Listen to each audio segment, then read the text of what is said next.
On Rosh Hashana, we read from the Torah. Day 1, we read chapter 21 of Genesis. And day 2, we read chapter 22 of Genesis. So chapter 21, 22 of Genesis are the readings of Rosh Hashana.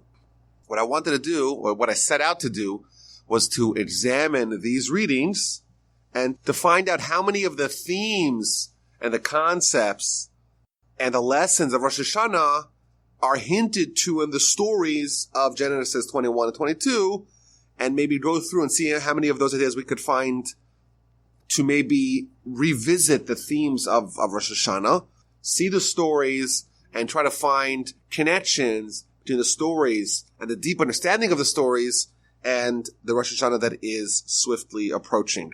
Now, I want to make a few disclaimers before we begin. Number one, a lot of these ideas that we're going to cover today are huge concepts, central concepts in Jewish philosophy and Jewish theology, repentance, what are you living for, what really matters in life. A lot of them are really weighty, heavy, central ideas, and of course we can't do them justice in the time allotted. So that's disclaimer one. Think of it as a Wikipedia stub. Some of these things we're just going to throw out ideas and move on to the next idea. And also, when I started researching for this topic, I just said, okay, I'm going to read and see what we find. And I'm pretty sure that if I thought longer or harder, I would have found even more connections between Rosh Hashana and the themes of Rosh Hashana and the readings that are associated with the day.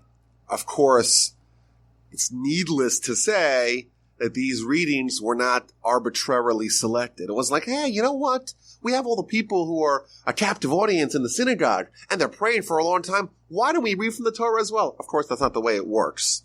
These readings were selected because they really are going to focus us, orient us to the themes of Rosh Hashana. So that's what I wanted to do this year. Look at the readings and see what we find. So before we begin, let's go through a general just overview of what these readings are. What's the stories that we're covering?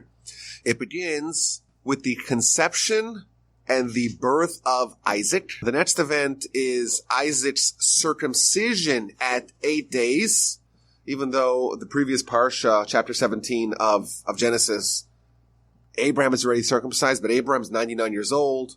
Ishmael's already 13 years old. So they're circumcised much later in life. But Abraham's told all successive children, all future children, when they're 8 days, that's when they get circumcised. And thus, Isaac is the first one to be circumcised at 8 days. There's a really interesting weaning party that they did for Isaac when he was around 2 years old. And then there is the conflict that Isaac has with his half-brother, Ishmael. Ishmael is sent away. He almost dies, is saved in a miraculous way. Abraham strikes a treaty with Avimelech. He plants the Eshel, this house of kindness on the crossroads where he reaches out to people, travelers. So that's the first day's reading. And the second day's reading is the story of the binding of Isaac, where God instructs Abraham to go take his son, his only son, his favorite son, bring him to some place where he's going to be offered as a sacrifice. And they take a 3-day trip, and eventually they go to the mountain, and it seems like Isaac is right on the brink of being offered as a sacrifice by Abraham. And at the last moment, God says, stop. Okay, you proved yourself. I know that you're totally committed to me. Gives him a blessing. Abraham renames the mountain, and he returns back home. And of course, the very next event is Sarah finds out about it, and she right away dies. I know there's also a postscript to the story. Right after the episode of the binding of Isaac, we read about Abraham's 12 nephews that are born. It's almost thrown in like an afterthought. It's like Abraham almost sacrifices his one son, or his one primary son.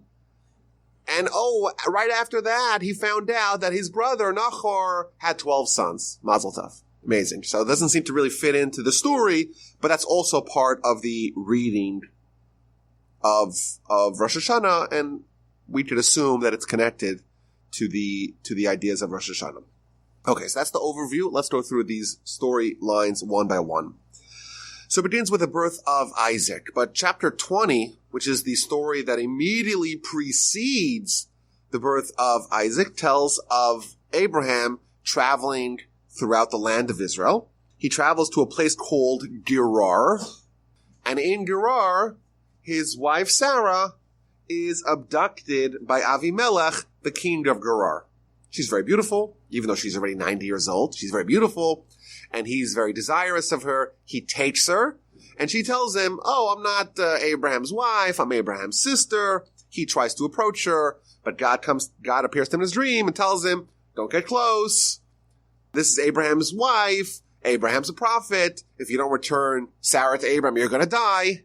And he's like, "Well, she told me she was my sister. She said she was my sister. I'm totally innocent." And God says to him, "BS, maybe. Just know that you better return her to Abraham, or else you're going to die. And not only that, you and everything that you have is going to be destroyed." And of course, he wakes up the next day and there's a reckoning, and he gives Sarah back to Abraham and asks Abraham to pray for him. And the chapter ends. Abraham prayed to God, and God healed Avimelech, his wife, and his maids, and they were relieved. For Hashem had completely restrained every orifice of the household of Avimelech because of Sarah, the wife of Abraham. So what this means is that Avimelech and his whole household was stricken with a terrible illness that all their orifices were clogged up, which doesn't sound very pleasant. And Abraham prayed, and all their orifices were open. So they were able to go to the bathroom, they were able to filter out all the things that need to exit the body via the orifices.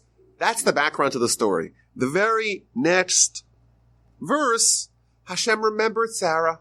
Sarah's 90 years old, well past her fertility age, and God remembers her. And he did for Sarah as he spoken. Sarah conceived and bore a son unto Abraham in his old age, and Abraham names his son as he was told by God. When God promised him a year prior, "You're going to have a son, name him Isaac." Indeed, this son is named Isaac. So Rashi begins the discussion by saying, wait a minute. We have this very unusual juxtaposition of Abraham praying that the orifices of Avimelech and his household open up. And indeed, that was successful. And then it seems like the same thing happens to Sarah. Her orifices, so to speak, that were clogged up, she wasn't able to have children, they also open up. That's not a coincidence. So says Rashi, that the reason why these two stories are juxtaposed is to teach you a very important lesson. When you beseech God for kindness for your friend, and you incidentally need the exact same thing, you need one thing. Your friend also needs that same thing. And you said, "You know what? I'm not just going to pray for myself. I'm going to pray for my friend as well." Therefore, when you pray in such a fashion, you pray for yourself and you pray for your friend, then your prayer is empowered. It gets stronger. It's amplified. And you're going to be answered first. That's what Rashi tells us, quoting from the Talmud. And therefore, Abraham prays for Avimelech, he needs the same thing, and therefore his prayer is answered, and therefore these two stories are connected. So that's the first idea that we find, again, the very first verse, and looking at the very first Rashi. The prayer of someone who prays for someone else is empowered, is made stronger, and thus is more efficacious.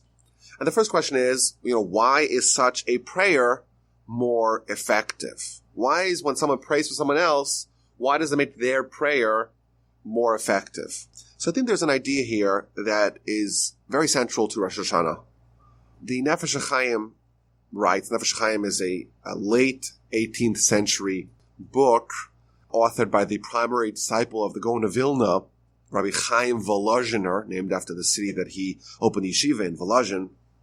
So this book is a seminal book on Jewish philosophy. And he talks about prayer. He said there's different attitudes that someone can have with prayer. There's different attitudes. You can have a prayer and say, "You know what? God has the purse strings. He is impressionable via my prayer. And therefore it makes sense for me to go pray and ask for what I want." I want help. God has the power to help me. And therefore, it's appropriate for me to go ask God for my needs or for my desires. That is a legitimate form of prayer. However, we find out that the highest level of prayer is almost altruistic prayer, where someone is not praying for their own individual needs. Rather, they're praying to try to perfect humanity and to perfect mankind and to reveal God in the world. When we say that Abraham began the process of tikkun olam, Abraham began the process of fixing the world, what does that mean? It means that Abraham began the efforts to publicize the name of God in the world. That's Abraham's role in history, and our mandate as the nation that Abraham spawned, our mandate is to continue his job, to complete what he began, to reverse the sin of Adam, to restore God's dominion and hegemony and presence in the world. That's the highest level of prayer, where someone is praying not for their needs, so to speak, but for the needs of this mission of Abraham of revealing God in the world, almost like praying for God himself, praying for God's agenda. And he points out, he says, if you look at the prayer of Rosh Hashana, we say, Talmud tells us, that's when all the goodies for the whole year are being dispensed. And therefore you would think if there's any day of the year, any day of the calendar, where we should be praying for our needs, for our agenda, for what we want for the upcoming year, it would be Rosh Hashana. That's what you would think. Yet you look at it and there's nary a reference of any of our own desires. The only thing we pray for is for God's name to be revealed in the world. It's a day of prayer, of revelation of God in the world. That's why one of the major themes is about God's kingship. That God is king, but it's hidden. And we're trying to reveal that. We're trying to make God's kingdom not something which is hidden behind the facade. Rather, it's revealed to all. That's the highest level of prayer. He points out also that the prayer, we know the Talmud tells us, corresponds to sacrifices. 3 daily sacrifices, really 3 daily sacrifice activities, 2 sacrifices plus 1 activity, and therefore 3 daily prayers. That's what the Talmud tells us. But he points out, what kind of sacrifices are these daily sacrifices that correspond to the daily prayers? We know there's all kinds of different sacrifices. Some sacrifices, you just kill the animal and you eat the meat. It's like eating steak. Animal's dead, the meat's kosher, and now you could go eat to your heart's content. That's many sacrifices. Yet we see that the sacrifices that are the ones that prayer is based upon are ones that are totally for God. And therefore the prayer, on its highest level, is prayer to try to effectuate the agenda of God to reveal God in the world. And therefore, what my grandfather suggested, that when I pray for other people, in effect, I'm praying for a more perfect world. And he added another deep point. This was a mind-blowing point to me. He said, the Talmud tells us that when someone is suffering, it's almost as if God is suffering. And again, this is a theologically problematic idea because we don't believe that God could suffer. But it's so to speak. That's what the words of the Talmud. So to speak, when someone is suffering, it's so to speak, God is suffering. And therefore, when you're praying, when Abraham is praying to heal other people, in effect, he's praying to relieve the pain of God, so to speak, and therefore to heal the people. And thus, when Abraham is praying for Avimelech and for Sarah and for himself, really what we're being told over here is that he's really praying for God. He's really praying to achieve that a more perfect world, a more fixed world, a world where Tikkun Olam is more manifest, a world where God is more manifest, and therefore his prayer is empowered, it's more effective, and thus he is answered first. I'm like, this is the very first verse that we're reading here on Rosh Hashana, and that's literally the theme of Rosh Hashana. The theme of Rosh Hashana is that all our prayers are about revealing God in the world. It's prayers not for us. It is for God. There is actually one prayer that we say in Rosh Hashana that's personal. we're making a personal request. And that's the prayer of Zachrenu L'chaim. Remember us for life. A teen who is desirous of life. Inscribe us in the book of life. A life that is for God. Even the prayer that when we're asking, we're beseeching God for life, to be inscribed in the book of life, we clarify. What kind of life are we looking for? A life that is dedicated for God.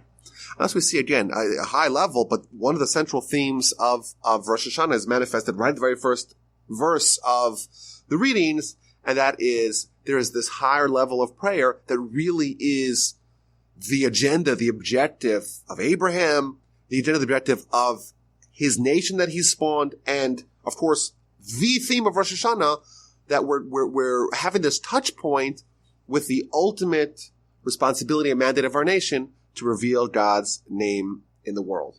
That's for starters. So what happens? Abraham prays, and God listens, God remembers. Sarah conceives, Sarah gives birth. At the age of 90, she has a child. The child is named Isaac. The Talmud tells us something very fascinating. What day of the year did Sarah conceive on? And the answer, unsurprisingly, is Rosh Hashana. And Isaac was born several months later on Pesach. That's what we're told in the Talmud. Talmud book of Rosh Hashana, page 11a. On Rosh Hashana, Sarah was remembered, was redeemed, i.e. she conceived. Moreover, Rachel, one of the next very famous barren women who had a child after many years of agony and pain, that too, Joseph was also conceived on Rosh Hashanah. Moreover, Hannah, the mother of Samuel, read Samuel chapter 1. She's suffering terribly. She's praying from the depths of her heart to have a child. And she, of course, becomes the mother of Samuel, the greatest of the prophets of that era. Someone that even is on par, on the same pedestal as Moses and Aaron, to a certain extent. When does she conceive? She also conceives on Rosh Hashanah. So there's this obvious connection here between what's happening to Sarah and the power that's inherent in Rosh Hashanah. Sarah changes. Our sages tell us, based upon verses, in a few verses you read, that Sarah's so excited, and she says, who is the one who said to Abraham, Sarah would nurse children? And the obvious question is, well, Sarah's not nursing children. She's nursing only one child. What does it mean Sarah is nursing children? So Rashi right away jumps on this. Again, we have to know that Rashi is the eagle-eyed observer of the verse. Wait a minute. Sarah has one child. Why is she nursing children? So says Rashi, quoting from the Talmud, a lot of people got very cynical. They said, well, Sarah was married to Abraham for 60 years with no children. And suddenly she spends a night with Avimelech. We know that nothing happened. But the cynics don't know that, this is not Abraham's child, this is Avimelech's child. So Rashi tells us a few things happened. That first of all, Isaac was a spitting image of Abraham, but also that the people also claimed that it wasn't even Sarah's kid. She brought in they found some kid in the street, they picked up some kid from the homeless shelter, from the orphanage, and that's the child. So what happened? All the neighborhood moms brought their babies to Sarah, and she nursed them all. That's what Rashi says. She nursed them all. That's part of the miracle. It wasn't just that, she was 90 years old. She's not breastfeeding. Oh no, this is bottles, right? No, she was able to nurse the whole neighborhood. And we find out that the natural wrinkles that she had, they also went away. Her skin restored itself to the skin of a young woman. Without the aid of Botox. Moreover, Sarah also quips, Sarah said, God has made laughter for me. Whoever hears will laugh for me. So everyone's laughing. Again, the name Yitzchak, the word for Yitzchak is laughter. Tzchok is laughter. And therefore he's named after this laughter. It's such an amazing, it's so happy. People are so exuberant that they're just laughing out loud. That's what the verse says. But Sarah says specifically not just, I'm going to laugh, but everyone's laughing with me. What does Rashi say? Quoting from the Midrash, Sarah wasn't the only barren woman that was able to conceive and bear children. Many other barren women as well became fertile with her. Many other ill people, sick people, were healed with her. Many other prayers were answered with her, and there was abundant laughter and joy and exuberance in the world. Everyone's laughing. It's just a total revolution that's happening. And the way it's explained on the Kabbalistic level, it's with the idea of ha'arat panim, which means the bright visage of God. And the idea is that God could choose to infuse the world, to bequeath to the world a lot of goodness. And that's called as if God's facing us. Or God could turn away from us, and then we're almost on our own, and then the world goes through periods of scarcity, bad luck, and just bad things happen to us. What's happening over here on this Rosh Hashana is that the entire world's changing. God is revealing his face to the world, and therefore all good things are happening, and people are they're drunk with joy. Everyone's laughing because it's just working out for everyone. There's a revolution, there is a change. And what our sages tell us is that this is not just a coincidence. Oh, it all happens to happen in Rosh Hashanah. Sarah, it happened in Rosh Hashanah. Oh, and Rachel and Rachel as well, and Hannah as well, and other good things happen to happen. Not just good things, transformative things that were not possible previous. Sarah was barren, and suddenly everything changes. Physiologically, she changed. What our sages tell us is that that's because of Rosh Hashanah. What is Rosh Hashanah? Again, it's the day of creation of man. Every year, we filter through that same day and that same power of that day. And thus, if this is the day of the creation of man, you visit that same juncture in spiritual history. That's the day where man could be created anew. The day before Rosh Hashanah, Sarah was barren. She was infertile. She could not bear children. If you take her to the doctor, the doctor says, I'm sorry, she does not have the ability to have children. Sorry. And you know what? That doctor would be telling the truth. Because the day before Rosh Hashanah, she was not capable. But what happens? Comes Rosh Hashanah, it's a new day, it's a new year, it's a new world. God is recreating mankind, and he recreates Sarah, then now she does have the ability to conceive. And you know what? She does conceive, but this also filtered out to the whole world.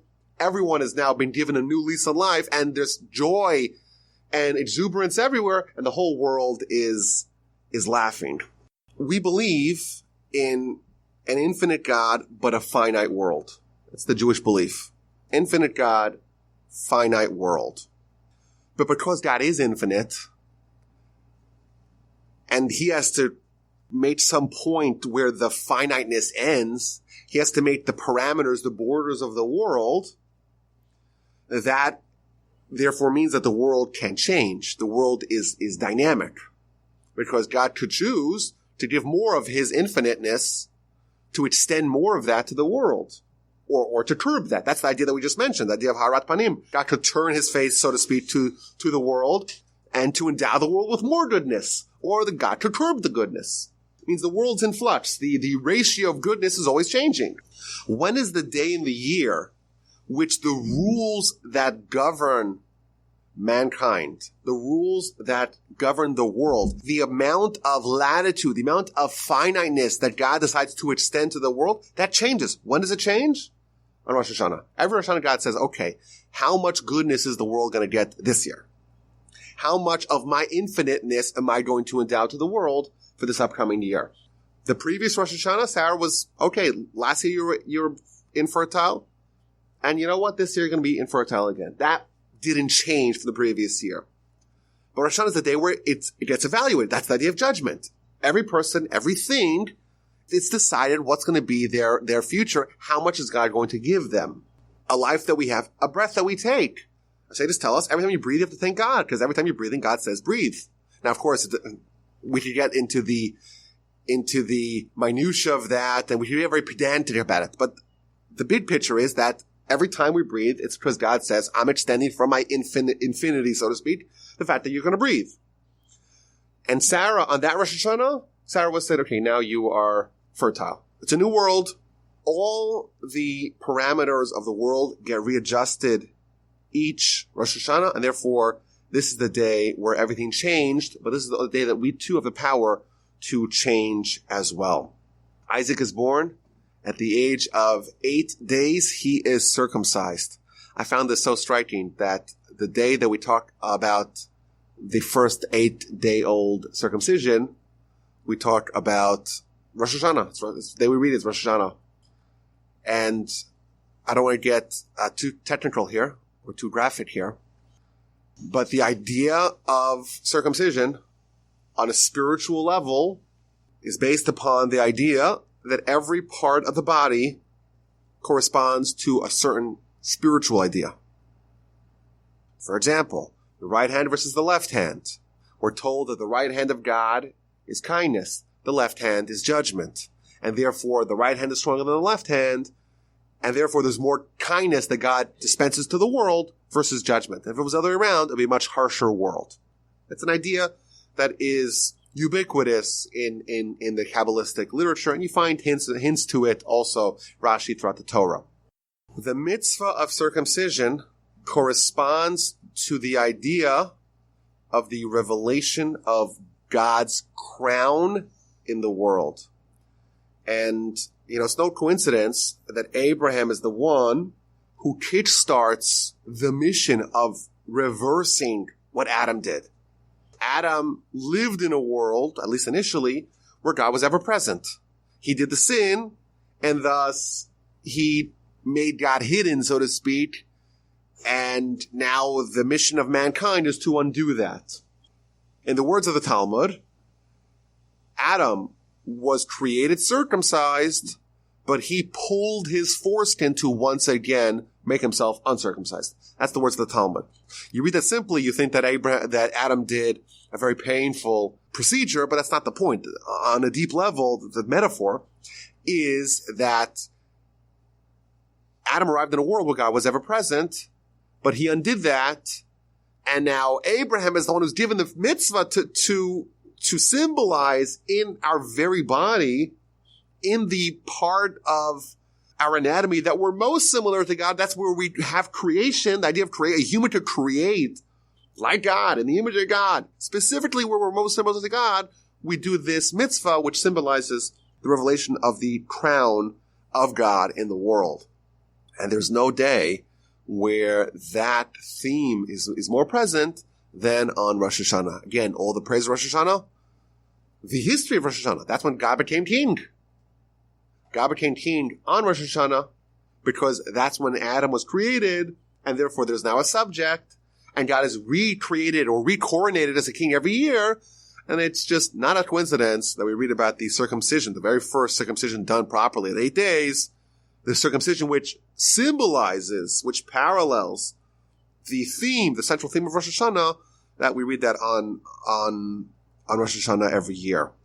Now, there's an interesting juxtaposition here between the idea of laughter. It's really striking. Again, you cannot miss this when reading this story. So Isaac is named Laughter, and Sarah is saying how everyone's laughing. It's so amazing. It's so funny. It's just, who would have thought? Sarah's 90. She has a baby, and everyone's having babies, and everyone's happy, and everyone's being healed, and it's just so much laughter. And then right away, we read, child grows up. He's 2 years old, and there's a party to celebrate his weaning. And the very next verse, Sarah saw the son of Hagar, the Egyptian. He was laughing. Sarah saw Ishmael now laughing. Metzachik, same word. So what does that mean? What did she see? So Rashi gives us 3 explanations to explain what she saw in Ishmael's laughter. The first explanation is that she saw him doing idolatry. The next explanation is she saw him doing a sexual crime, sexual immorality. And the third explanation is she saw him murder. And I find this so striking that we have this laughter in verse 6, which Rashi tells us, it's so happy, I'm so thankful, what an amazing change. Everyone's healed and everyone's happy and everyone's joyous. And verse 9, 3 verses later, Rashi says, Ishmael's laughing. That's a very different kind of laughter. That's the 3 most egregious, worst sins in the world. And that's what Ishmael was doing.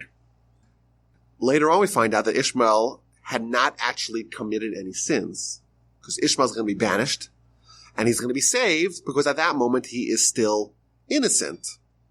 Yet Sarah, she sees him laughing, and she's already able to see there's something corrupt inherent in the laughter. She sees that this is a laughter of mockery.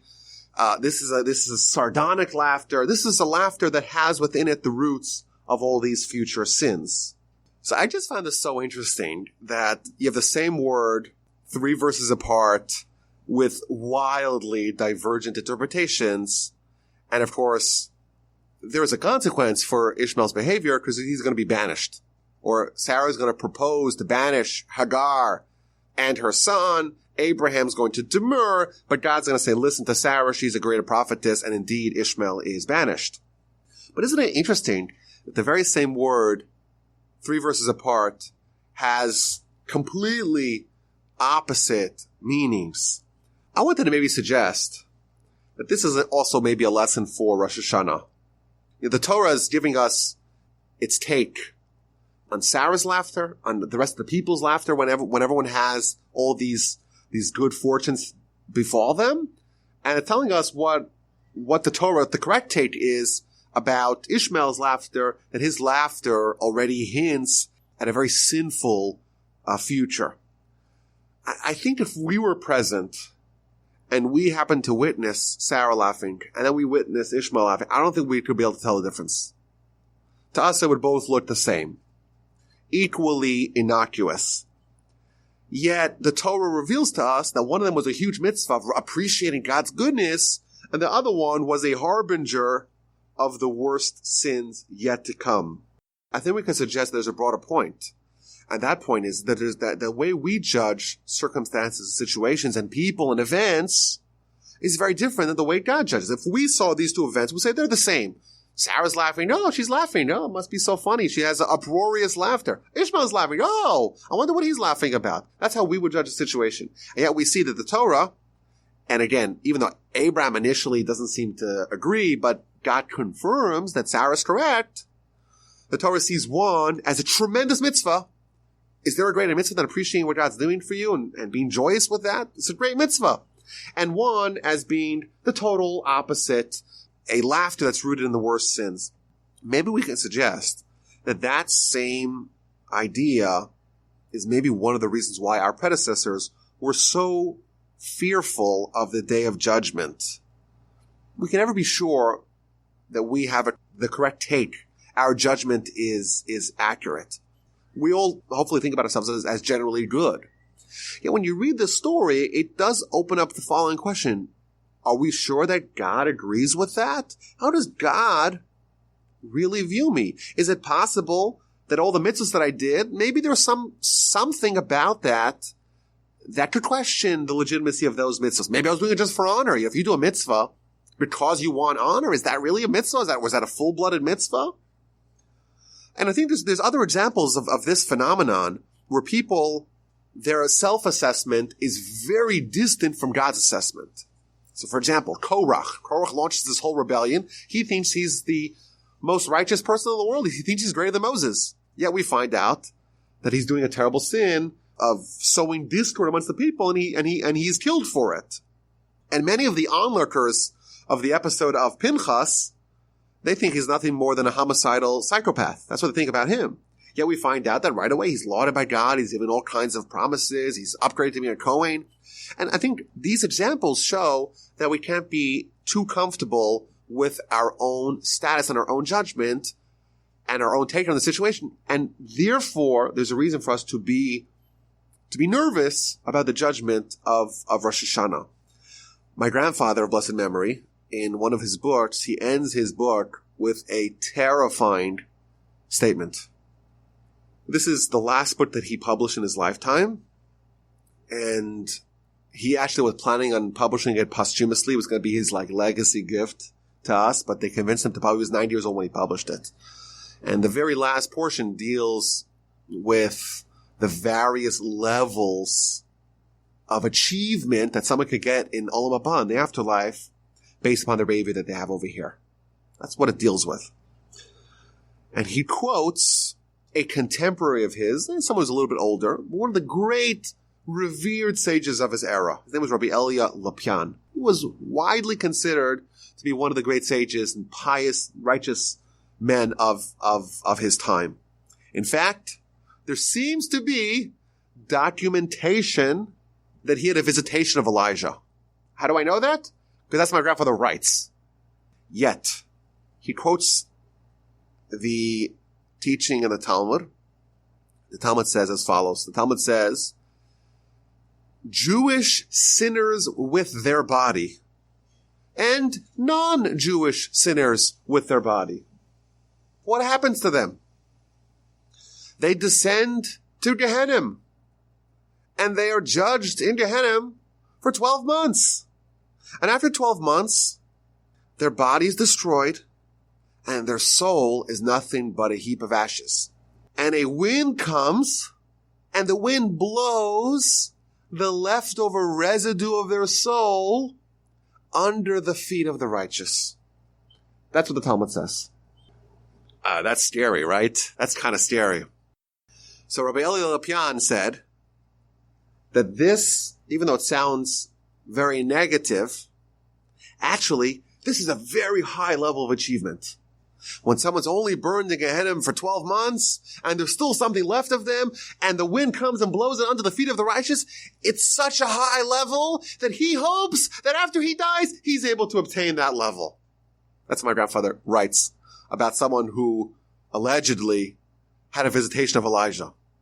The tzaddik is like, he's so unsure with himself. Who knows? Have I accomplished anything? The self-critique is so intense, and the absorption of how Torah judges someone and how that could be wildly different than how we view ourselves, that was so ingrained that he said, I hope I even achieve this level. And to us, it sounds like this is the sinners, the people sit with their body. Oh, it's a terrible thing that they're burned for 12 months and whatever's left is swept under the feet. It sounds like it's terrible. And he's like, I really strive to hit that level. That's an illustration of how the righteous view themselves.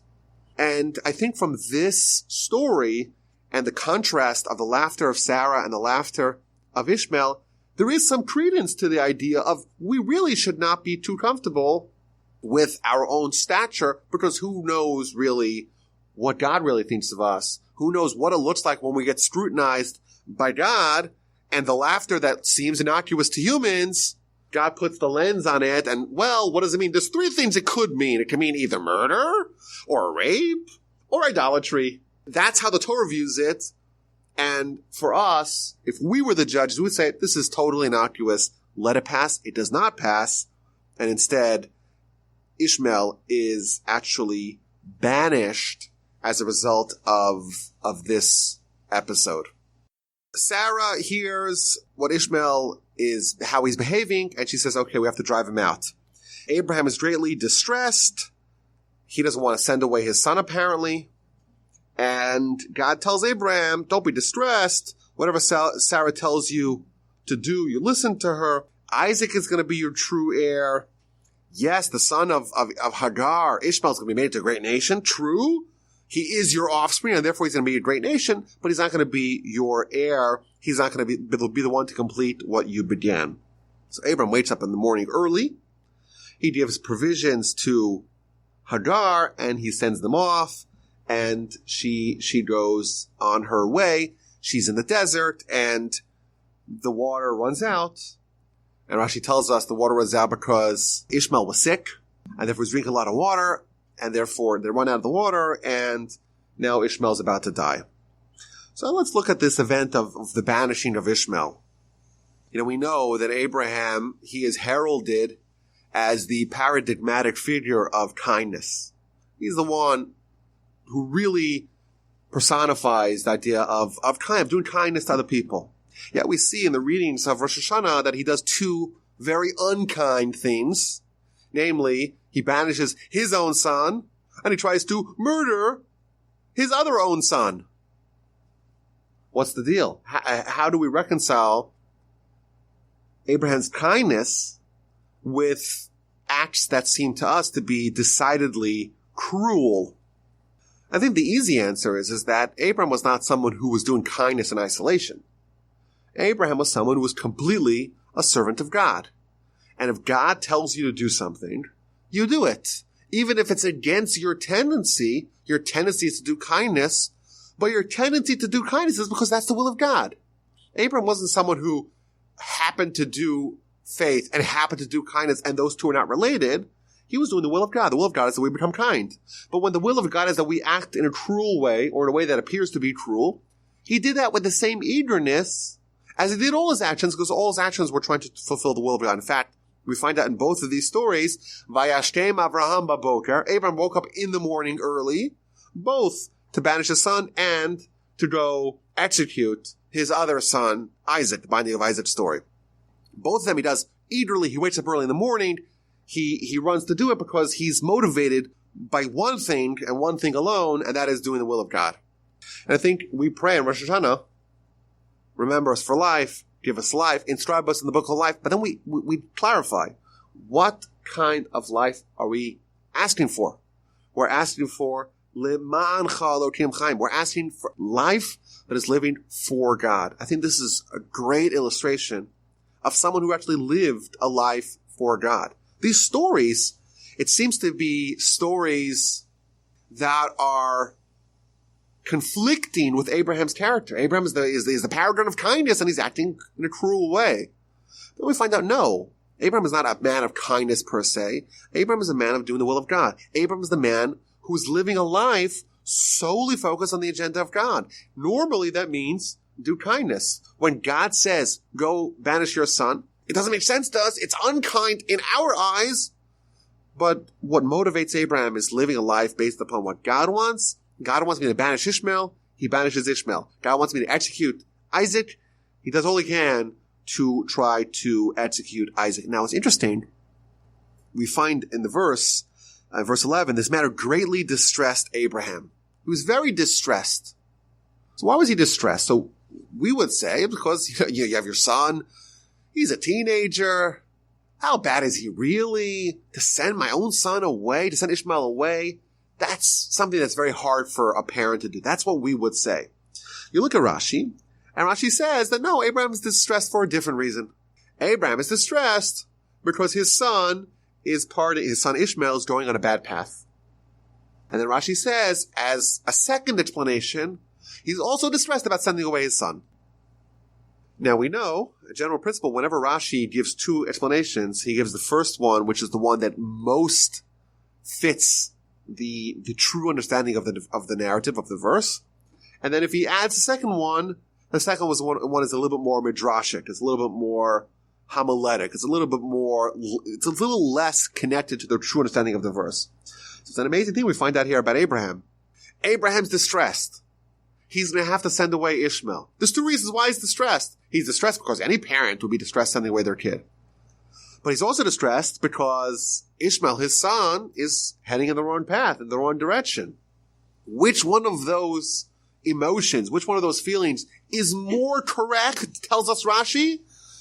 The fact that his son is going to a bad path, that is what is truly distressing him. And yes, as an afterthought, it's also not pleasant for a parent to send away his child. I think that's, again, another example of the fact that Abraham is living a life for God. His motivation, his agenda is the agenda of his soul, and that's what we're really asking for God. Abraham is coronating God in his own behavior because he is submitting his own personal interests to the will of God. He's saying, God says, I'm listening. What does that mean? That shows that he's submitting himself. He's subservient to God. God is his king. He is living the life of someone who's living a life for God. I think we could say broadly, to make this more relevant to us, the spiritual sensitivity that Abraham displayed was not a nice add-on. It's really nice to also cultivate your spiritual side. I think that's a good thing. But it belies the fact that we view ourselves as bodies. We view the body's agenda as who we really are. That's our identity. But don't forget about the soul, throw it a bone. Abraham was not like that. Abraham lived the life of the soul. Abraham lived the will of God. That, everything else, the fact that he was worried about his son, the fact that he had the filial care and concern for the well-being of his son, That's the add-on to the agenda of the soul. So Hagar and Ishmael are sent away. Ishmael gets sick. They finish the water, and he looks like he's about to die. Hagar sits a distance away. How far away? A few bow shots away, the Torah tells us, because she doesn't want to be privy to the death of Ishmael. Ishmael's about to die, and therefore she doesn't want to see it. She doesn't want to witness it.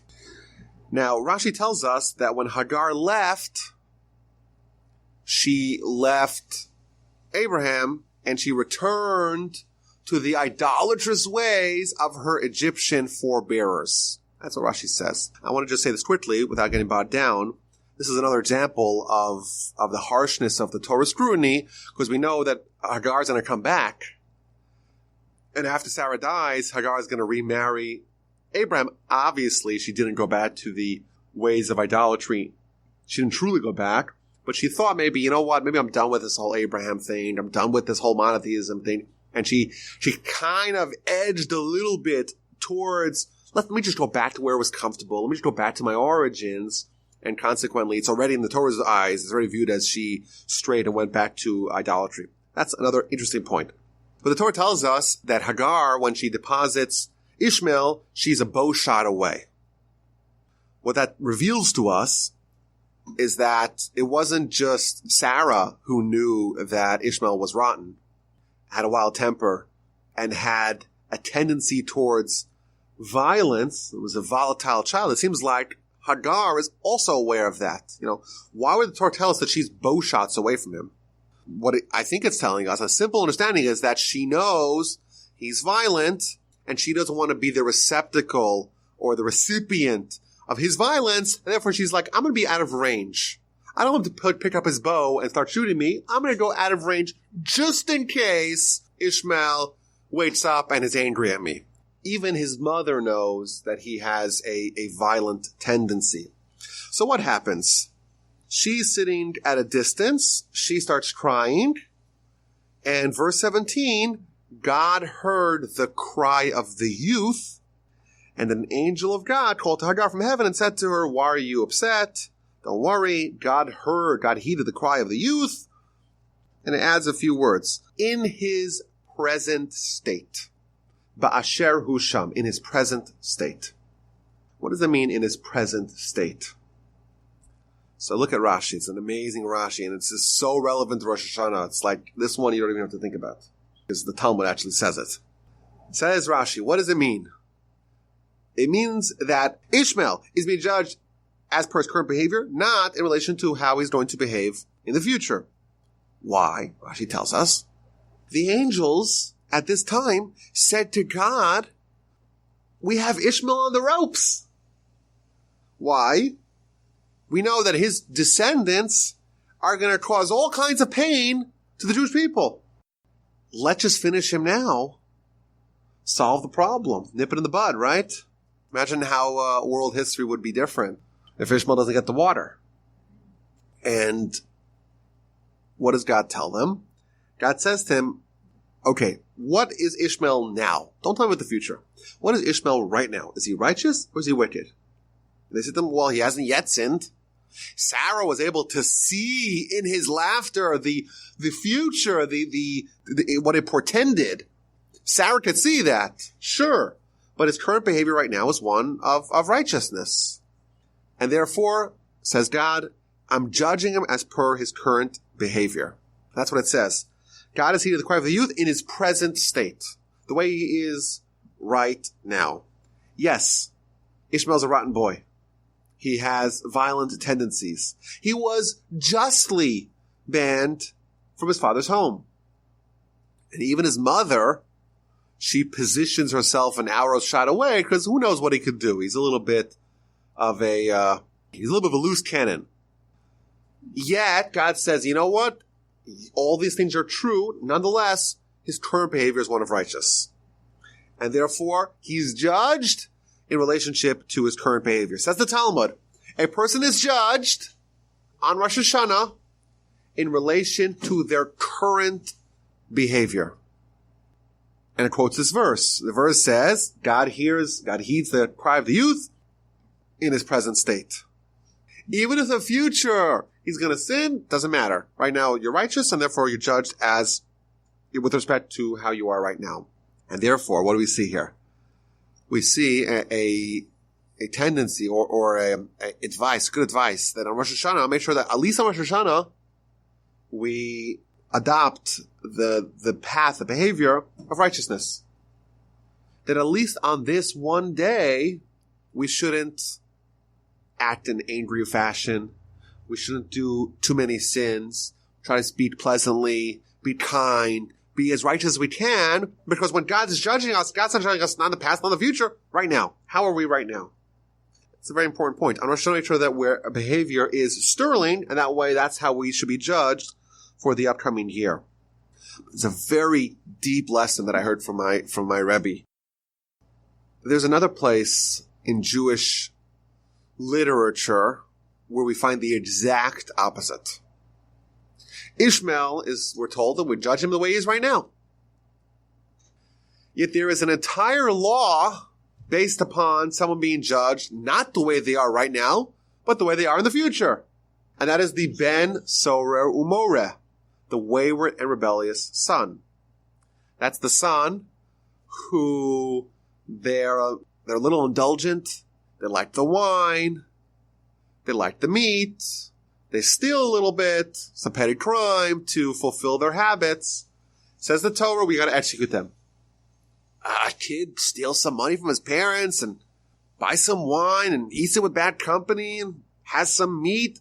That's a reason to kill them? Says the Talmud, yes. Why? Because the Torah is able to extrapolate from their current behavior how they're going to be when they grow up. And if there is this combination, this cocktail, no pun intended, of events where someone is stealing at a very specific age and they're eating the meat, they get developing a habit for fine meat and fine wine, and they're hanging out with bad company, we know for sure they're going to be a life of a criminal, they're going to eventually murder people, and therefore we kill them now when they're innocent. So how do you reconcile that? On one end, Ishmael's like, yes, in the future he's going to be a murderer. Yes, sure. But right now he's righteous. Can't kill him. Whereas the Ben Somer, it's the exact opposite. We say, because in the future he's going to be a terrible person, he's going to be a murderer, we kill him right now. Literally the exact opposite. And all the commentaries ask this question, and all of them offer various answers. So, for example, one of the answers is, well, there's a difference between human courts and godly courts. Human courts judge in relationship to the future. Godly courts are the opposite. They only judge in relationship to the way the person is right now. And therefore, when God's judging him, it's the way, like Ishmael, it's right now. And whereas the human court, it's based upon the future. That's one answer. But my Rebbe, should live me well, he said a fantastic answer with a powerful lesson for us for Rosh Hashana. A person is judged in relationship to their current behavior, but not just their current behavior in isolation, their current behavior stretched out, extrapolated, played out over the future events of their life.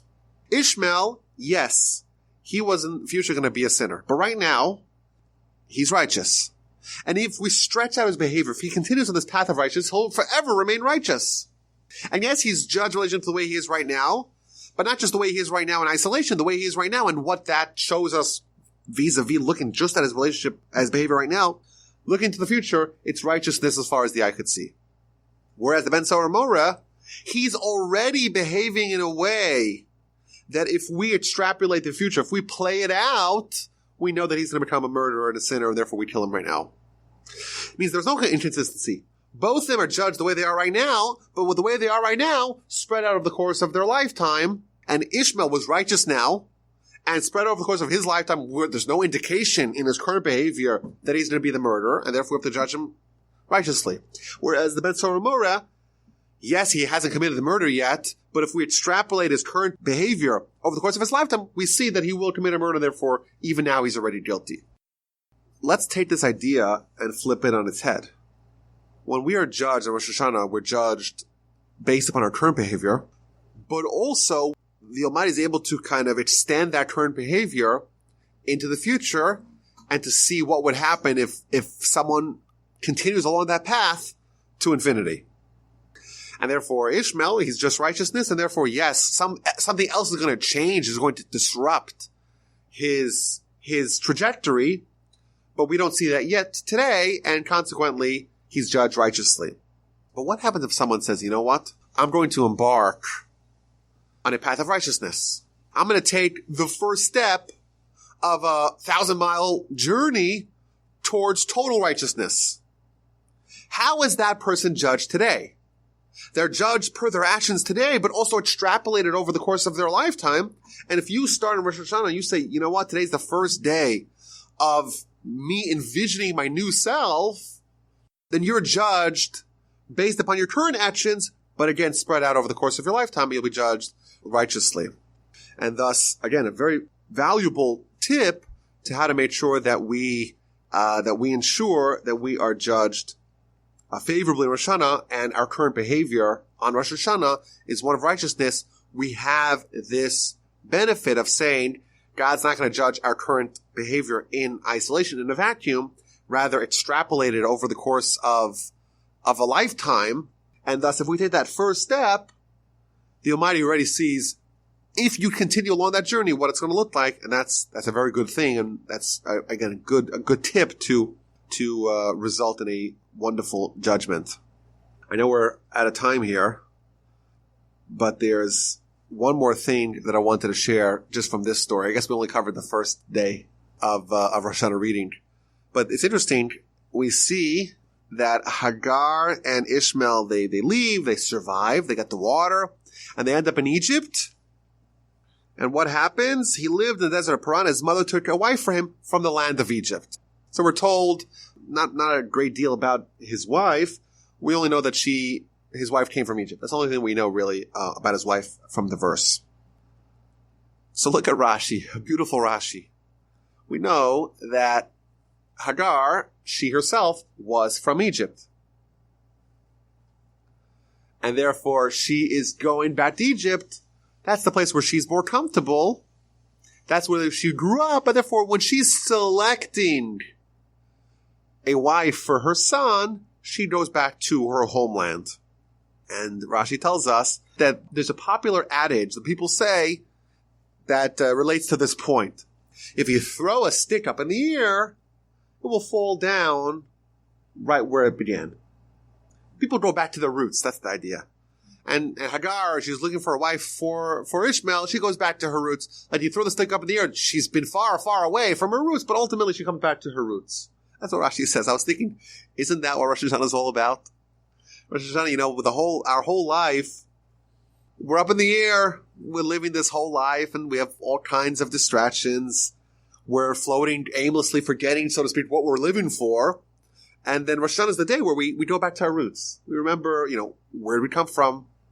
We go back to Adam. Why was Adam created? What did Adam do? What are we living for? What is the national mission of the Jewish people?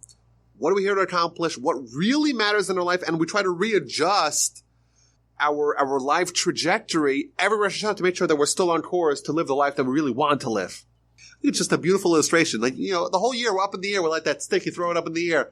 And then on Rosh Hashanah, we come back to our roots. We remember what we're truly living for, what we aspire to achieve in our life, and hopefully have that moment, that time in the year to again re-examine our life and try to again hone in on the message, to hone in on what it is that we're here for and what it is that we're trying to accomplish. So those are some of the lessons that I pulled out from the Rosh Hashanah reading. There are many, many more. Of course, we haven't even talked about the Akedah and the binding of Isaac and the shofar, of course, the horn of the ram that gets caught in the thicket, and everything that portends. But my hope and my blessing to all is that we have a Tzim Chasim Tova, where all of us are inscribed in the book of life, in the book of the righteous.